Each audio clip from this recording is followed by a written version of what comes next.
Un homme armé a été tué après s'être introduit dans la résidence de Donald Trump en Floride. On va tenter d'en savoir plus avec notre correspondant aux États-Unis.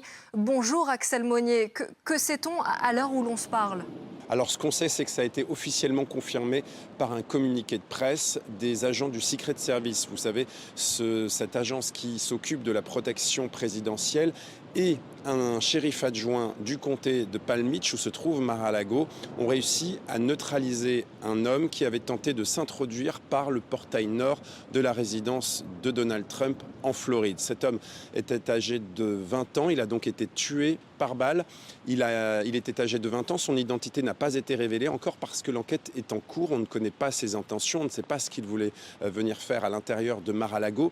Mais cette histoire en rappelle une autre. En septembre 2024, 2 mois avant l'élection présidentielle, un homme s'était caché pendant toute une nuit dans des buissons près du parcours de golf où Donald Trump était en train de jouer. Il était armé, il avait clairement l'intention de tuer Donald Trump à l'époque, mais il avait été repéré là encore par un agent du Secret Service qui avait pu l'arrêter.